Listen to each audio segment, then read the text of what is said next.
Hello everyone, कैसे हो आप लोग। Welcome to Grab Bits. और आज हमारे साथ है आविष्कार भैया।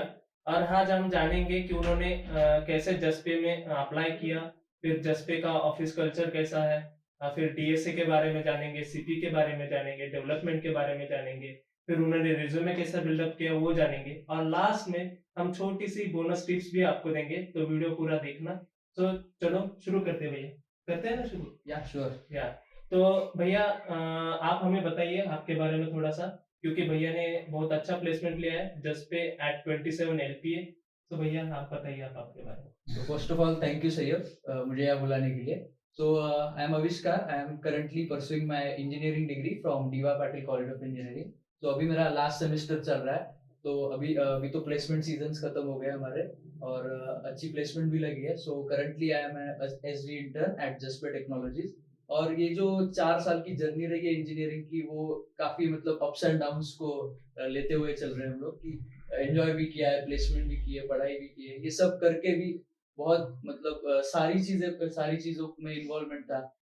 कल्चरल इवेंट्स भी किए, ये सब किया है. सो ये जर्नी काफी लाइक बहुत अच्छी रही है हमारे लिए अब तक. तो या दैट्स ऑल अबाउट मी. हम्म।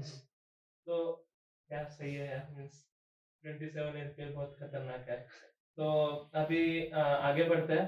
तो आप हमें थोड़ा सा और बताइए जसपे के बारे में, कैसा Okay. कल्चर है, ठीक है. आपका ऑफिस कहाँ पे है, वो सब। तो फर्स्ट ऑफ ऑल जसपे ये जो है एक पेमेंट प्रोसेसिंग बेसिकली एक कंपनी है, पेमेंट प्रोसेसेस को संभालती है. सो लाइक ये जो हमारा अभी ऑफिस है, मेरा जो प्लेसमेंट हुआ है वो अभी करंटली मुंबई ऑफिस में हुआ है. इनका जो हेड ऑफिस है वो बैंगलोर में है. तो वर्क कल्चर वाइज अभी स्टार्टअप का जो वर्क कल्चर है उसमें लाइक बहुत सारी चीजें ऐसी होती है जो हमें सीखने को मिलती है. इट्स नॉट लाइक कि आप एक एमएनसी में प्लेस्ड हो कि एक परफेक्ट स्ट्रक्चरल आपको काम करना है, ये सब चीजें नहीं होती. अब जैसे आपको कुछ नया सीखना है, पहले तो एक टेक्नोलॉजी को अडेप्ट करना है, वो समझ के लेना है, और फिर उसमें जो कुछ भी आपको इम्प्रूवमेंट लग रहा है, वो बग फिक्सेस हो या फिर नया फीचर डेवलप करना हो, ये सारी चीजें करनी होती है.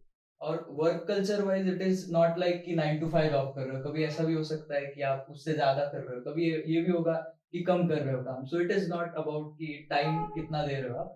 तो बस यही बात है कि at the end of the day आपका जो डेडलाइन है वो सब कंप्लीट होना चाहिए. That is the purpose. So yeah, that is most about the work culture. अभी हमने तो जान लिया कि वर्किंग कल्चर कैसा है। तो भैया आप हमें बताइए कि आपका जर्नी के बारे में बताइए कि आपने कैसे स्टार्ट किया। अ, जो भी आपने जर्नी में के थ्रू फेस किया है वो आप बताइए। आपने जो बोला अभी अप्स एंड डाउन्स, तो बोलिए अभी उसके बारे में बताइए। सो एक्चुअली मैंने जब स्टार्ट किया था तो मुझे कोई आइडिया नहीं था कि यार कंपनी में क्या लगता है, क्या इंटरव्यू प्रोसेस रहता है. सो फर्स्ट सेमेस्टर तो मैंने पूरा अपना एंजॉय कर लिया था. नॉर्मल सब्जेक्ट्स थे, फिजिक्स वगैरह, तो ज्यादा कुछ एक्सप्लोर किया नहीं था. तो एक दिन ऐसा ही मतलब कुछ नॉर्मल वेब डेव का काम चल रहा था, और एक मेरा सीनियर है, लाइक सीनियर फ्रेंड है दूसरे कॉलेज का. सो उनका फोन आया कि यार मेरा गूगल में प्लेसमेंट हो गया, ये सब नॉर्मल चीज. तो उस टाइम पे मैंने उनको पूछा था कि यार वेब डेव इनफ है क्या गूगल जैसी कंपनी में जाने के लिए. तो लाइक उन्होंने उस टाइम पे हंस दिया था, और फिर बाद में मुझे बताया कि यार एक ऐसा होता है, डीएसए नाम का एक कॉन्सेप्ट है, मतलब जो भी फील्ड है. सो बेसिकली डीएसए नाम का फील्ड है. सो उस बात पे मैंने मतलब थोड़ा सा एक्सप्लोर किया कि डीएसए मतलब क्या है बेसिकली. तो फर्स्ट ऑफ ऑल एक लैंग्वेज सीखी जो सी प्लस प्लस मैंने पिकअप की थी उस टाइम पे, क्योंकि उसमें जो कोड लॉजिक वगैरह तो इजीली बिल्ड कर सकते हैं. सो उस टाइम पे वो लैंग्वेज मैंने पिकअप की. So first of all normal OP वगैरह कवर किया. उसके बाद में फिर जो समझा कि एरेज मैप्स वगैरह ये सब एल्गोरिदम डेटा स्ट्रक्चर्स होते हैं, फिर एल्गोरिदम्स होते हैं उसमें. तो उसके बाद में मुझे पता चला यार सीपी नाम की भी एक फील्ड है जिसमें मतलब कॉम्पिटिटिव प्रोग्रामिंग, जो ये क्वेश्चंस होते हैं वो एक टाइम लिमिट में बेसिकली सॉल्व करने होते हैं अपने को. सो जैसे प्लेटफॉर्म्स थे, हैकर रैंक था फर्स्ट ऑफ ऑल, तो क्योंकि बिगिनर लेवल पे हैकर रैंक से शुरुआत की थी मैंने. उसके बाद में फिर समझा कोड शेफ है जिसपे कॉन्टेस्ट होते हैं, और बहुत सारी ग्लोबल कम्युनिटी बेसिकली. तो फिर कोड शेफ पे कॉन्टेस्ट देना चालू किया. उसके बाद में समझा यार ये तो मतलब कुछ हटके चीज है, थोड़ा सा टफ है बट कर सकते हैं ऐसा. फिर मैंने एक्सप्लोर करना स्टार्ट किया. तो लाइक वही जर्नी रही है तब से. सीपी की है बहुत सारी, मतलब फ्रीक्वेंटली जो हर एक कॉन्टेस्ट में देता था उस टाइम पे. लाइक अभी तो इंटर की वजह से नहीं हो पा रहा है, बट उस टाइम पे कंसेक्यूटिव कॉन्टेस्ट दिए है. उसमें भी मतलब बहुत स्ट्रगल है कि एक पॉइंट पे रेटिंग जो थी वो स्टैग्नेंट हो गई थी. उस टाइम पे ऐसा होता है कि बहुत डिमोटिवेट हो जाते हो मतलब तुम. तो वहां पे भी खुद को पिकअप किया है वैसे. और फिर वो बिल्डअप करते करते एक हैबिट बन गई कि यार नहीं आज ये करना है, इतने क्वेश्चन ना, इट्स नॉट लाइक कि इतने इतने क्वेश्चन हर दिन करने हैं, बट जितने भी करो वो फुल फोकस्ड माइंड से करना है। और ऐसा नहीं कि एक ही मेथड एक्सप्लोर करना है, बहुत सारी चीजें। तो ये हैबिट बिल्डअप हुई, फिर ऐसा नहीं हुआ कभी कि इंटरव्यू में कुछ अलग लगा है। नॉर्मली जैसे कॉन्टेस्ट में होता है वैसे ही इंटरव्यू प्रोसेस है, तो इट्स नॉट लाइक कि कुछ अलग हुआ है, वही प्रोसेस मैंने फॉलो किया था और वही जर्नी है। अच्छा, तो जैसे आपने बताया हमें कि एक सर्टेन पॉइंट पे रेटिंग जो है स्टक हो जाती है, तो इसकी वजह से डीमोटिवेशन होता है। सो मीन्स आप खुद को मोटिवेट कैसे करते थे कि हाँ, अभी मुझे करना ही है, कि ये मीन्स नहीं अभी मुझे मन नहीं कर रहा है तो भी मैं करूँगा, तो मोटिवेट कैसे कर रहे थे आप इसको खुद को? सो फर्स्ट ऑफ ऑल मुझे पर्सनली ये लगता है कि बहुत पेशेंस चाहिए, फर्स्ट ऑफ ऑल बहुत ज्यादा पेशेंस चाहिए, क्योंकि सीपी ऐसी फील्ड है थोड़ी सी डिफिकल्ट है, इसलिए मोस्ट लोग ये करते हैं कि छोड़ देते हैं बीच में कि यार मुझसे नहीं हो रहा, अभी मैं नहीं कर सकता। बट मेरे केस में एक प्लस पॉइंट था कि मेरा जो ग्रुप है फ्रेंड्स वाला, वो उस मतलब ऐसा ग्रुप है कि हम लोग सब साथ में चलते हैं, ये नहीं कि कोई रैट रेस में, ऐसा नहीं लगता किसी को कि यार मुझे अकेले को आगे जाना है। तो ये सब है कि सब साथ में चलते, तो अगर मैं कभी डिमोटिवेट फील कर रहा हूँ और मैं मेरे तीन चार दोस्तों से पूछूं कि यार ये हो रहा है मेरे साथ, तो उस टाइम पे वो बहुत ज्यादा मोटिवेट करते, लाइक वो they are the people I go to like for suggestions, और वो प्रॉपर मतलब मुझे हेल्प भी करते हैं कि यार नहीं ये नहीं करना चाहिए, अभी गिव अप करने का टाइम नहीं है। So sometimes all you need is that slight push. So that is a very big thing, like मतलब I am lucky to have such friends who will always push me further. Means दोस्त और अपनी अच्छी Yeah, company, exactly. Means जो अपना group है वो अच्छा रोल प्ले करता है अपने प्रोग्रेस में, Exactly. सबके साथ ही अपना भी विकास होता है। Right. या तो ये अभी आपने बताया सीपी और डीएसए के बारे में, तो अभी आप थोड़ा सा और, जैसे कि आपने बताया कि कुछ प्लेटफॉर्म्स हैं, फिर भी आप थोड़ा सा और उसको एक्सप्लोर करके बताइए, थोड़ा सा इलैबोरेट करके बताइए सीपी क्या है। तो फर्स्ट ऑफ ऑल सीपी क्या है, बेसिकली सीपी कॉम्पिटिटिव प्रोग्रामिंग है। मतलब क्या होता है कि तुम्हें 3 घंटे का टाइम दिया जाएगा और उसमें कुछ क्वेश्चंस दिए जाएंगे, तो तुम उस टाइम में कितने क्वेश्चंस कर पा रहे हो और तुम ग्लोबली कहाँ पे स्टैंड करते हो एक कंपटीशन में बाकी लोगों में, उसके अकॉर्डिंग तुमको रैंक्स दिए जाएंगे। तो वो रैंक्स बेसिकली तुमको बताता है कि तुम कितने इंप्रूव कर रहे हो। उसमें रेटिंग्स भी रहती है, जो मतलब कुछ क्लासेस बनाए हुए हैं, जो जैसे बिगिनर्स के लिए होता है कुछ 2 स्टार 3 स्टार ऐसे 4 स्टार ऐसे रेटिंग्स दी होती है। मतलब जैसे तुम इंप्रूव करोगे तुम्हारे स्टार्स जो है वो इंप्रूव होते जाएंगे, जो रेटिंग होती है वो इंप्रूव होती जाएंगी। सो बेसिकली मतलब वो एक मोटिवेटिंग फैक्टर है सीपी करते टाइम कि तुम्हारी रेटिंग्स इंप्रूव हो रही है। और उसके मतलब जो प्लेटफॉर्म्स है जैसे कि कोडशेफ है, कोडशेफ मतलब अच्छा प्लेटफॉर्म है प्रैक्टिस के लिए, बट अभी फिलहाल तो प्लेगरिज्म वगैरह उधर भी होता है। तो कोड फोर्सेस एक प्लेटफॉर्म है जो ग्लोबल लेवल पे एक स्टैंड आउट करता है बेसिकली, मतलब ऑल ओवर दी वर्ल्ड जो बेस्ट कोडर्स है वो कोड फोर्सेस पे पार्टिसिपेट करते हैं, और वहाँ पे मतलब एक टॉप नॉच कंपटीशन होता है। सो बेसिकली वो भी एक प्लेटफॉर्म है जो एक्सप्लोर कर सकते हो। और जैसे कि ये कॉन्टेस्ट होते हैं तो वो मल्टीपल टाइप्स के कॉन्टेस्ट होते हैं, जैसे कोड शेफ पे लॉन्ग कॉन्टेस्ट होते हैं जो एक 3 या 4 दिन चलता है मोस्टली, और उसमें तुम क्या कर सकते हो बेसिकली खुद को एनालाइज कर सकते हो तुम्हारा कोड, और एक 3 दिन में तुम कभी भी अपना कोड सबमिट करके मतलब सॉल्व कर सकते हो क्वेश्चन को। तो वो एक जो टाइम है उस टाइम में तुम एनालाइज करते हो अपने कोड, और बहुत सारी थिंकिंग तुम्हारी बढ़ती है कि ये मेथड भी हो सकता है, ये मेथड भी हो सकता है, बेसिकली एक्सप्लोर कर सकते हो। तो मतलब ये सारी जो चीज़ है वो एक पॉइंट पे इम्प्रूव करने में हेल्प करती है तुम्हारी, राइट। और जो शॉर्ट टाइम कॉन्टेस्ट है, मतलब एक बार तुमको कॉन्फिडेंस आ गया कि अभी तुम ये क्वेश्चन सॉल्व कर सकते हो, तो उसके बाद में क्या होता है कि एक सर्टन शॉर्टर टाइम में तुम अपने आप को चैलेंज करते हो, उस पॉइंट पे हमको जाना है, अभी अपने को एक इम्प्रूव करना है एट अ ग्लोबल लेवल। सो उस टाइम पे तुम शॉर्ट कॉन्टेस्ट दे सकते हो, जिससे मतलब बहुत सारी इंप्रूवमेंट होती है, नई नई चीजें सीखने को मिलती है। और ऐसा नहीं है कि अगर एक क्वेश्चन तुम सॉल्व ना कर पाओ किसी कॉन्टेस्ट में तो तुम उधर छोड़ दो उसको। ऐसा है कि अगर वो कॉन्टेस्ट खत्म हो जाए तो उसके बाद में एडिटोरियल्स भी होते हैं, मतलब उसमें तुम एक एक कंसेप्ट देख सकते हो कि इस क्वेश्चन को कैसे इंप्लीमेंट किया, या फिर बाकी कोडर्स ने other than the editorial method कौन सी मेथड इंप्लीमेंट किया। सो ये सारी चीजें भी तुम एक्सप्लोर कर सकते हो।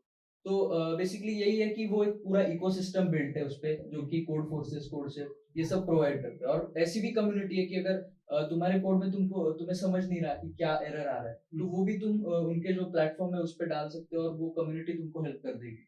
सो इट इज लाइक कि सब उधर भी ग्रोथ अपॉर्चुनिटीज बहुत ज्यादा है, तुम इम्प्रूव कर रहे हो हर दिन ऐसा।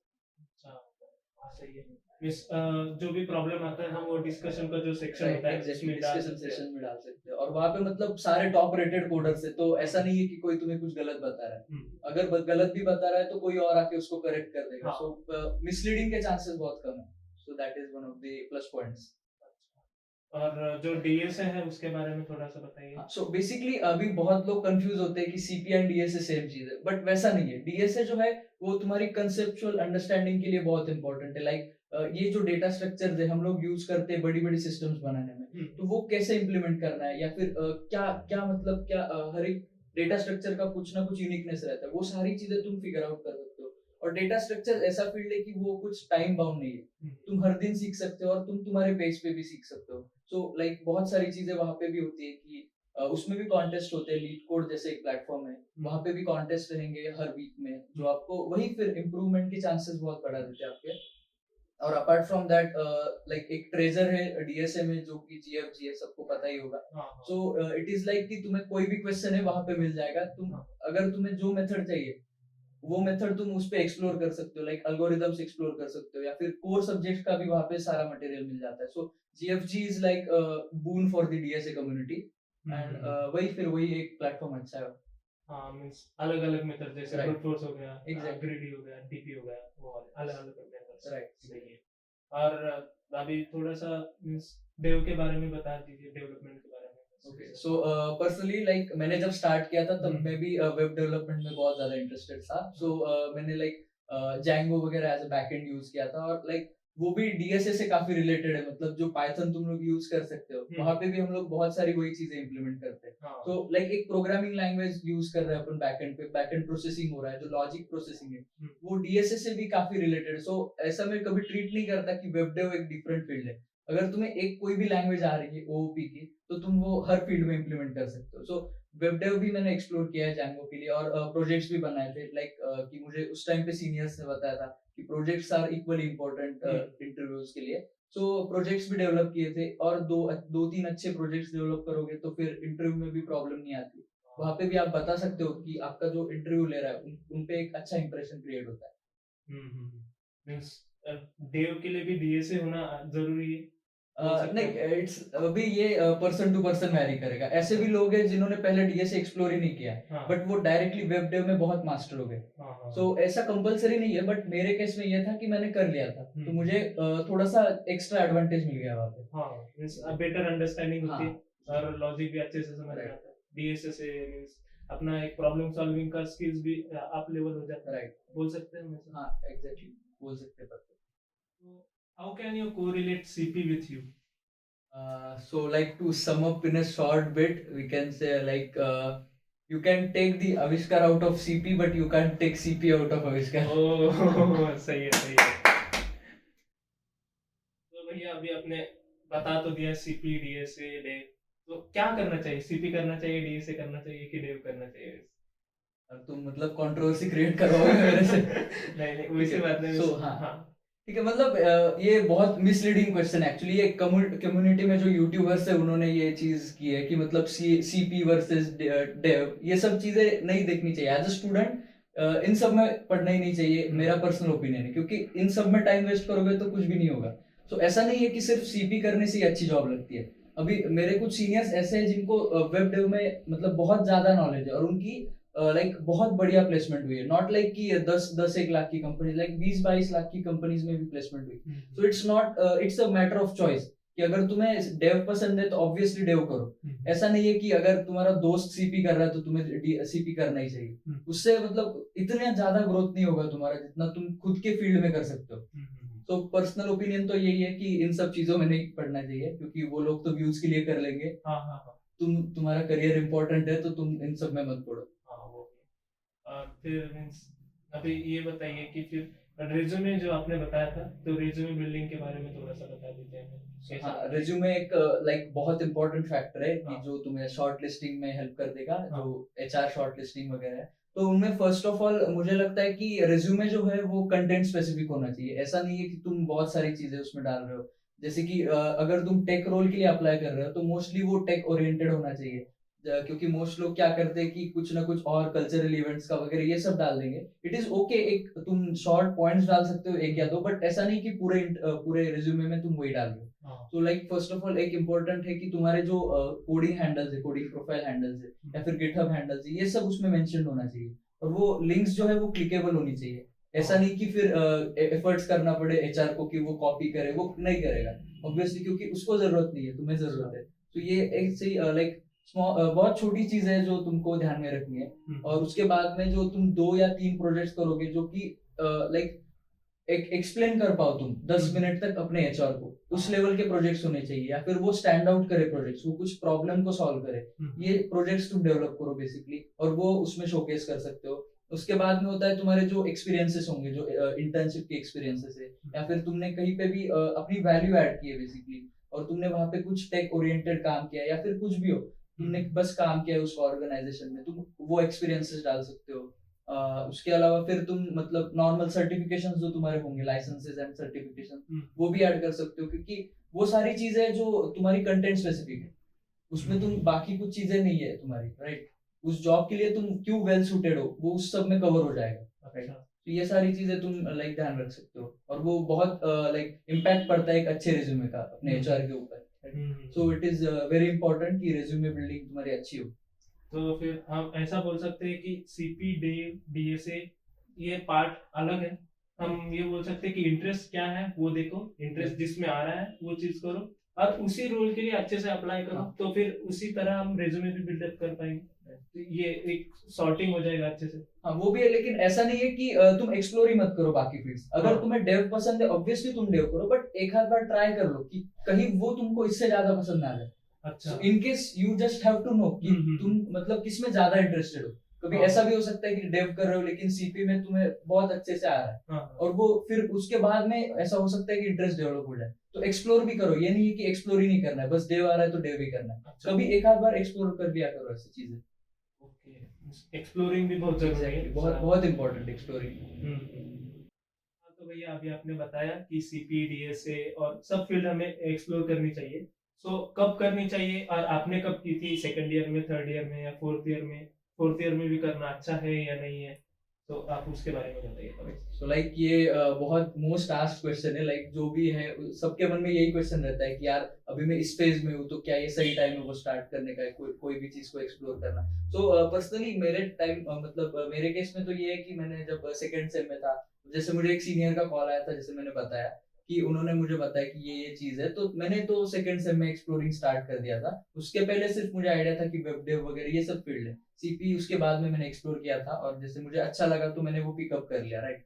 तो लेकिन मतलब मैंने भी कई सीनियर्स से पूछा है कि ये स्टार्ट करना कब सही है, बट तो एक ही जवाब मुझे मिला था कि जो मुझे अभी भी याद है, जैसे every time is correct to start and every time is not. So like वो डिपेंड करता है पर्सन टू पर्सन कि अभी अगर तुम स्टार्ट कर रहे हो then it is fine, doesn't matter पहले क्या हुआ है, उससे पहले क्या हुआ है, it doesn't matter, right? But अभी जैसे तुमने बोला कि लास्ट ईयर में स्टार्ट करना सही है या नहीं, अभी वो खुद पे मतलब लाइक वो पर्सन टू पर्सन वो भी वैरी करेगा ऑब्वियसली। लेकिन अगर तुमको कॉन्फिडेंस है कि तुमको एक अच्छा जॉब चाहिए और तुम ये कर सकते हो, तो तुम लास्ट 6 मंथ्स में भी पूरा डीएसए एक्सप्लोर करके बहुत अच्छा जॉब पा सकते हो। Like I am personally of that opinion कि मैंने मेरे बहुत सारे दोस्तों को देखा है जिनको डीएसए नहीं आता था थर्ड ईयर तक, लेकिन उसके बाद में उन्होंने एक्सप्लोर किया, और वो लाइक वो एक बहुत अच्छे लेवल पे आ गए अभी, और वो बहुत अच्छे प्लेसमेंट भी ले लिया उन्होंने। सो इट डजंट मैटर कि तुम कब एक्सप्लोर कर रहे हो, बट जब स्टार्ट कर रहे हो उसके बाद में फिर पीछे मुड़ के मत देखो, तब करना ही है। You can't just give up on that after that. So वही बात है कि बस करो, कब कर रहे हो ज्यादा फर्क नहीं पड़ता। और जो मीन्स फिर इसके दौरान टाइम मैनेजमेंट कैसा होना चाहिए कॉलेज का और वो सब? अभी मैं हूँ 23 बैच का। सो द थिंग इज कि हमारे टाइम पे तो लॉकडाउन था, जैसे 2 साल हमने पूरे लॉकडाउन में गुजारे, तो कॉलेज के साथ कुछ टाइम मैनेजमेंट करने का इशू हमको फेस नहीं हुआ। उस टाइम पे जो ऑनलाइन लेक्चर्स थे तो थोड़े बहुत इधर उधर हो जाते थे, हम भी लगा के बैठ जाते थे ऑनलाइन लेक्चर। तो उस टाइम पे लेकिन ऐसा नहीं है कि बस गेम खेलते बैठ के, कुछ ना कुछ एक्सप्लोर किया है उस टाइम पे, जो डीएसए हो गया या फिर ये सारी चीजें हमने एक्सप्लोर करी उस टाइम पे, और वो टाइम का यूटिलाइजेशन किया। सो अभी तो ये है कि अगर तुम रीजन ही ढूंढ रहे हो कुछ नहीं करने के, तो वो तो मिल ही जाएगा। वो तो फिर ऑफलाइन में और भी वो हाँ, तो मिल ही जाएगा। ऐसा नहीं है कि पहले भी लोग थे जो हाँ। कॉलेज के साथ मैनेज कर रहे थे और वो भी टियर 1 कंपनीज में गए, हाँ। राइट? सो इतना मैटर नहीं करता, तुम अगर करना है तो वो एक्स्ट्रा आवर्स तुम पुट अप कर सकते हो, जैसे कि कॉलेज के बाद हो सकता है या फिर जैसे तुम्हें टाइम मिले तुम उस टाइम में कर सकते हो एक्सप्लोर। तो अगर वही है कि रीजन ढूंढ रहे हो तो फिर तो सब है ही, हाँ हाँ हाँ, राइट? सही है। और जैसे कि अभी ये नॉन टीयर 1 कॉलेज है तो वहाँ पे भी कोडिंग कल्चर्स कम हो रहे थे, तो पर्सनल एक्सप्लोरेशन और पर्सनल एफर्ट ज़्यादा लगता है, ऐसे कि हाँ, सो लाइक ये मैं बहुत ज्यादा रिलेट करता हूँ क्योंकि मैं भी नॉन टीयर 1 कॉलेज से हूँ, तो वही चीज है फिर कि आपके कॉलेज में कोडिंग कल्चर इतना डेवलप नहीं होगा, बट द थिंग इज कि हमको अपने आप से स्टार्ट करना पड़ेगा। फिर उसके बाद में जो सीनियर्स होते हैं वो सबसे हेल्पफुल रहते हैं, लेकिन हम फिर कोविड बैच के थे तो हमें सीनियर्स का ज्यादा इंटरेक्शन था नहीं, तो फिर एक दो सीनियर्स से हमने खुद अप्रोच किया, जैसे लिंक्डइन पे था या फिर कहीं ना कहीं से कांटेक्ट ढूंढ निकाले, तो उनको लाइक उनको मैसेजेस किए तो उन्होंने बताया कि यार ये चीजें होती है, ये सब चीजें करो, क्योंकि सीनियर्स ऐसी मतलब ऐसे लोग हैं ना कि वो हमेशा हेल्प करेंगे, कोई भी हो, seniors are the most helpful, right? ये मेरा पर्सनल लाइक क्या बोल सकते हैं उसको, पर्सनल ओपिनियन है, मुझे जो कुछ एक्सपीरियंसेस है तो seniors have been super helpful for me, बहुत सारी चीजें सीखने को मिली है। और कोडिंग कल्चर की जो बात है वो बेसिकली वैसा ही है कि तुम और तुम्हारे 3-4 दोस्त मिलके पूरे कॉलेज का कोडिंग कल्चर बना सकते हो। अच्छा। ऐसा नहीं है कि तुमको 30 या 40 लोग चाहिए कोडिंग कल्चर बनाने के लिए। जैसे जैसे ही तुम्हारे रिजल्ट्स दिखेंगे, अभी अगर मेरा बहुत अच्छा प्लेसमेंट होगा तो लोगों को पता चलेगा यार ये फील्ड है, ये इसने ये किया था, तो उसके बाद में ऑटोमेटिकली पता चल जाएगा, उस पर अभी ध्यान मत दो। अभी बस तुम अपना वो देखो कि कैसे तुम ग्रो कर सकते हो, कैसे एक्सप्लोर कर सकते हो, कोडिंग कल्चर बन जाएगा। जैसे कि आपका था, आपने Right. बोला था कि मोटिवेशन के लिए आप दोस्तों के ग्रुप के साथ, Exactly. तो आपका कोडिंग कल्चर ही हो गया। हाँ, और मतलब बाद में भी जैसे हमारा सीनियर था, हमारे एक सीनियर थे जो आईटी में है अभी, वो पास आउट हुए, वो भी जस्ट में लगे, हाँ। तो उनसे भी हमने सीखा है कि यार ये आदमी ये एक्सप्लोर कर रहा है, ये कोड फोर्सेस पे कॉन्टेस्ट दे रहा है, हाँ। तो ऐसा नहीं है कि मैं सिर्फ उनसे सीख रहा हूँ, मैं उनसे कॉम्पीट भी कर रहा हूँ, लेकिन वो एक हेल्दी कॉम्पिटिशन है। जैसे हमने कोडिंग कॉन्टेस्ट जो थे कोड फोर्सेस पे वो साथ में दिए थे, लाइक हम लोग कॉम्पीट करते थे कि यार ये हो रहा है मेरे से, वो हो रहा है, सो मतलब वही है कि तुम उससे भी सीख रहे हो, उसको भी सिखा रहे हो। सो यही रहता है, ऐसा नहीं है कि सीनियर है मतलब उसको तुमसे ज्यादा आता है, वो भी चीज गलत है, बस उनको एक्सपीरियंस थोड़ा सा ज्यादा है तुमसे, ये चीज। तो अभी हमने सब जान लिया सीपी बारे में, डेव के बारे में, तो अभी आप थोड़ा सा और बताइए कि आपने जस्पे ही क्यों चुना और जस्पे की तरफ आप कैसे गए, जस्पे की सिलेक्शन प्रोसेस और वो सब बताइए हमें थोड़ा सा। सो फर्स्ट ऑफ ऑल ये जो जस्पे का अपॉर्चुनिटी था ये ऑन कैंपस था हमारे कॉलेज में। तो बेसिकली ऐसी एक कंपनी आई है जो एक टॉप टियर की कंपनी है, ये बहुत बड़ी बात है नॉन टियर 1 कॉलेजेस के लिए। सो लाइक उस टाइम पे तो ऐसा कुछ था नहीं कि यार हो ही जाएगा, क्योंकि जैसे बहुत सारी कंपटीशन भी थी, इतने सारे लोग थे कॉलेजेस के, सो सब में वही था कि बहुत कंपटीशन है यार, थोड़ा सा टफ है, ट्रीज ग्राफ्स पूछी जाएगी। तो बट एक प्लस पॉइंट वो भी था कि जैसे सीपी की थी तो ट्रीज एंड ग्राफ्स का बहुत ज्यादा अंडरस्टैंडिंग था। सो वो जैसे प्रोसेस था उनका कि फर्स्टली तो एक ऑनलाइन असेसमेंट हुआ था जिसमें फिर वही ट्रीज एंड ग्राफ्स के क्वेश्चंस थे, उसके बाद में 2 हैकाथॉन्स हुई थी बेसिकली।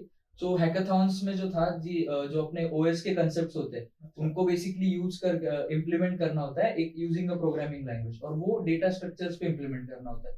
सो वो सारी चीजें थी, जैसे मल्टी थ्रेडिंग हो गया, रेस कंडीशन, जो ऑपरेटिंग कॉन्सेप्ट्स के जो ऑपरेटिंग सिस्टम्स के जो कॉन्सेप्ट्स है वो सारे यूज करके एक प्रोग्रामिंग लैंग्वेज में इम्प्लीमेंट करने होते हैं। सो वो 2 हैकाथॉन फेजेस थे, उसके बाद में फिर एक टेक इंटरव्यू हुआ था, जो मतलब एक सीनियर सॉफ्टवेयर इंजीनियर लेते हैं जो आपको बेसिकली कंप्यूटर नेटवर्क्स और ओएस के क्वेश्चंस पूछेंगे, और उसके बाद में फिर सिस्टम्स का एक आध क्वेश्चन पूछ लेंगे। तो बेसिकली वो भी एक टेक राउंड था। और उसके बाद में फिर एक कल्चरल राउंड हुआ था जिसमें आपको वो इवेल्युएट करेंगे कि आप टीम के लिए कैसे फिट हो या फिर कंपनी के लिए कैसे वैल्यू ऐड कर सकते हो। सो वो सारी चीजें थी। सो बेसिकली 5 राउंड थे इन ऑल, और यही सब डीएसए वगैरह पूछा था उन्होंने। तो हम ये भी बोल सकते हैं कि सिर्फ डीएसए ही इम्पोर्टेंट नहीं है, तो सीएस फंडामेंटल्स जो कोर होते हैं, फंडामेंटल्स बहुत इंपॉर्टेंट है। और जब आप एक स्टार्टअप कंपनी के लिए अप्लाई कर रहे हो तो उस टाइम पे ऐसा होता है कि आपको वो जो कंसेप्ट है ओएस वो इम्प्लीमेंट करने पड़ेंगे एक्चुअल सिस्टम्स में, जो स्केलिंग है, ये सारी चीजें आपको करनी है वहां पे एक्चुअली इम्प्लीमेंट, तो आपको उसका प्रायर नॉलेज होना बहुत इंपॉर्टेंट है। सो एक बार वो भी थोड़ा बता दीजिए कि कौन कौन से सीएस फंडामेंटल्स, कौन कौन से सब्जेक्ट जो एकेडमिक्स में भी होते हैं, तो हम वो कवर कर पाए अच्छे से। So first of all most important है ऑपरेटिंग सिस्टम्स, क्योंकि ऑपरेटिंग सिस्टम्स में जैसे कि वो मल्टी थ्रेडिंग, ये कंसेप्ट हम लोग बहुत ज्यादा यूज करते हैं, वो कॉन्करेंसी हैंडलिंग, फिर पैरेललिज्म, ये सारी चीजें इम्प्लीमेंटेशन लेवल पे, जैसे डिस्ट्रीब्यूटेड सिस्टम्स भी बनाना है आपको, तो कोर ओएस का नॉलेज बहुत इंपॉर्टेंट है, राइट। और जैसे कंप्यूटर नेटवर्क से जैसे दो कंप्यूटर्स में डेटा कैसे ट्रांसफर होता है, ये सारी चीजें, उसके जो प्रोटोकॉल है, टीसीपी, आईपी, यूडीपी, ये जो बेसिक्स ऑफ कंप्यूटर नेटवर्क है, वो उसका अंडरस्टैंडिंग होना बहुत इंपॉर्टेंट है।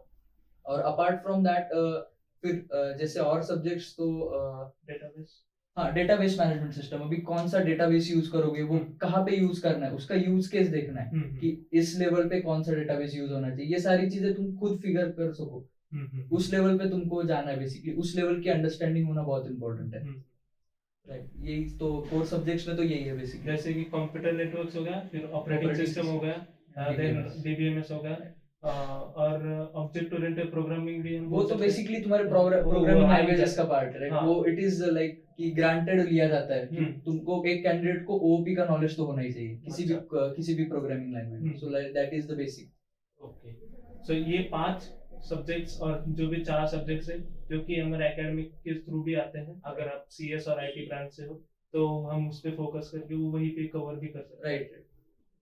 सही है। तो अभी अपना नेक्स्ट पॉइंट है बोनस टिप्स वाला, तो चलो बढ़ते हैं उसके तरफ, बोनस टिप्स के पॉइंट पे चलेगा ना भैया? Okay, sure.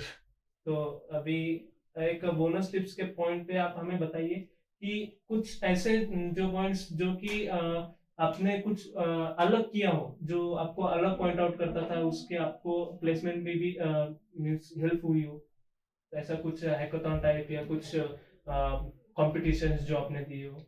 सो बेसिकली अभी मैं सीपी कर रहा था, तो उससे रिलेटेड जो कॉम्पिटिशन होते हैं, जैसे कि आईसीपीसी होता है, ये बेसिकली इंटरनेशनल लेवल का प्रोग्रामिंग कॉन्टेस्ट है, जिसमें मतलब सारी वर्ल्ड कम्युनिटी के लोग होते हैं, और फिर उसमें भी like it is similar to CP contest, but एक लाइक ऐसा होता है कि उसके उनके जो साइट्स होते हैं वहां पे जाके आपको एग्जाम्स देनी पड़ती है। सो बेसिकली वो एक नया एक्सपीरियंस था जब आप बेसिकली इतने सारी कम्युनिटी में एक एग्जाम दे रहे हो और उसका आपको रिजल्ट भी दिख रहा है। सो मतलब वो एक टीम कॉन्टेस्ट है, बेसिकली 3 के टीम में दे सकते हो आप। सो मैं और मेरे दोस्तों के साथ दिया था कॉन्टेस्ट, तो वो एक बहुत अच्छा एक्सपीरियंस था, क्योंकि उसमें आप ग्रुप में कोड कर सकते हो। सो ऐसा नहीं है कि सिर्फ आपको ही लॉजिक सही से पता है, ऐसा हो सकता है कि जो आपका दोस्त है वो आपको उससे बेटर अप्रोच बता दे। सो लाइक वो बहुत ही लाइक एक अच्छा कॉम्पिटिशन है ग्रुप स्पिरिट के लिए। सो आईसीपीसी दिया था।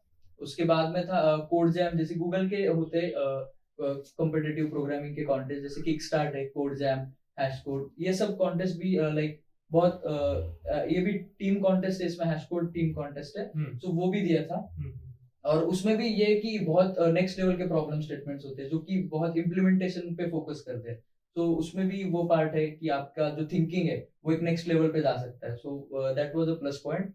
एंड अपार्ट फ्रॉम दैट फिर हैकर रैंक पे और हैकर पे जो चैलेंजेस होते हैं, क्योंकि कंपनी के भी होते, कंपनी हायरिंग चैलेंजेस भी होते हैं, और उसके अलावा फिर जैसे हैकर पे लॉन्ग करके एक चैलेंज है उनका, सर्किट्स, तो वो भी एक अच्छा बेसिकली प्लेटफॉर्म है जहाँ पे आप प्रैक्टिस कर सकते हो। सो या वही सारी चीजें है।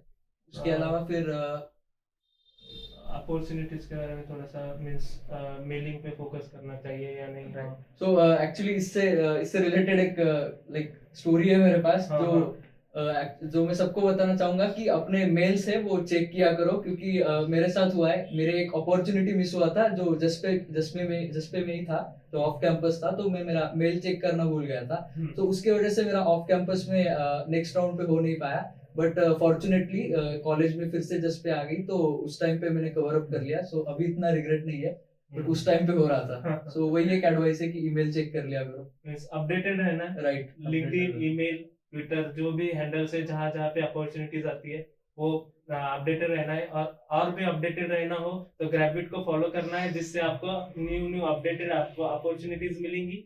सो थैंक यू गाइज, और थैंक यू आविष्कार भैया आपका वैल्यूएबल टाइम देने के लिए। सो ठीक है, थैंक यू भाई, मिलते हैं नेक्स्ट वीडियो में।